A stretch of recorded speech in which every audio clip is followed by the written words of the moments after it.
All right, so we're down in the garage, and Bryce is going to throw some foot pegs on his Kawasaki 250. It's an Enduro. Bryce has been in a couple of videos up at Sturgis on his Harley, and the Prairie Creek camping area in northwest Arkansas on where to go mountain biking. Anyway, he also has this Kawasaki 250 Enduro, and he's going to throw some new foot pegs on it. Walk you through how to do it. Cheap $35 mod for some more stability on your feet, and a little quick review on them. And at the end of it, there'll be a link, not a link, but a picture of the exact ones that he ordered if you want to order them. So check out the video. I'm gonna go ahead and swap the pegs on this 2018 KLX 250. This is an Enduro motorcycle. What I ran into is the stock pegs are pretty skinny and narrow. Got a larger foot, and I just want some more comfort on the bike. The grip is fine on these, just looking for something that's a little bit more comfortable. So this is gonna be the passenger foot peg, as you can tell by the angle, but for reference, what we're gonna swap it with is something that's about twice as wide. Approximately the same length across the width of the peg, but it'll just be a little bit wider and deeper to offer some more comfort on my feet. So to remove these stock ones, it's gonna be pretty basic. There's a cotter pin on this back side we're gonna straighten out and push through, and that's gonna allow us to push this bolt through.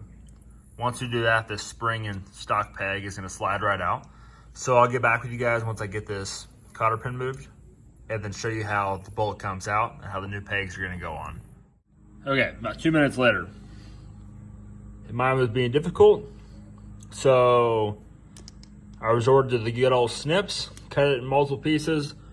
I'm not gonna reuse that, I got new hardware, didn't wanna fight it any longer. So, pretty easy. This pin should just push through. If that's, if you got a bike that's got more miles on it, you'd use a punch on this bottom side, come behind the kickstand, or easier on the passenger side, but the pin's just gonna slide through. So if it seized up, you might just get a punch to go through. Peg should just slide off, as so. The spring should clip off. Fairly easy. You know what, actually, let's see if we can retain the factory. So, over here, my thumb is, this is the factory spring. On the left, this is the aftermarket spring from Amazon, so I'm sure the quality is top notch. You can see it's a little more springs on each of them. So I assume we'll go with the thicker one since we're going a larger peg.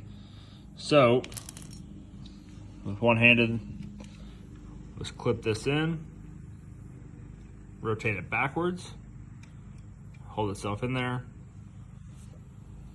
The new peg, the other side, the driver's side, or the left side per se. See if I can get this with 2 hands and I'll get back with you. Magic. 1 second later, it's done.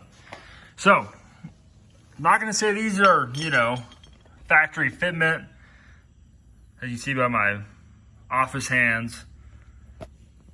Kinda suck to put in, but hey, off Amazon, $35. So, pin back in, spring on. I need to put the cotter pin in. While I was away for that 1 second, got the other side done. Like I said, do these fit like they're from the factory? No. For example, they want the fit in there, so I'm gonna have to force this spring that it came with, factory. Not factory, one that came with from Amazon, that factory. Didn't line up. Does the spring work? Yep. Are they bigger?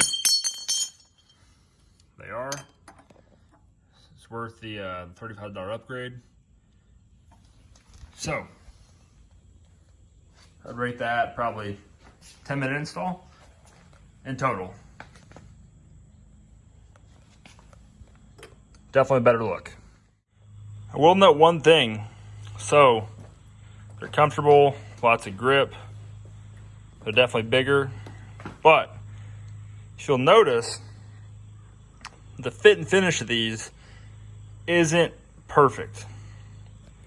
So you can tell the driver's side, the left side, it's actually kicked up slightly. There's no play. So it's just the way they manufactured and machined it, it's slightly off to the left towards the front of the bike. This right side looks pretty straight. So You know, is it gonna mess with anything on the bike when I'm playing with it? No, it'll be fine. Something else to note, that if, you know, maybe you're riding with boots on, not some Vans or some sneakers, but if you're riding with some boots, maybe some moto boots, you might not have as much flexibility in your feet with the shifter as, for say, I do with this deeper peg.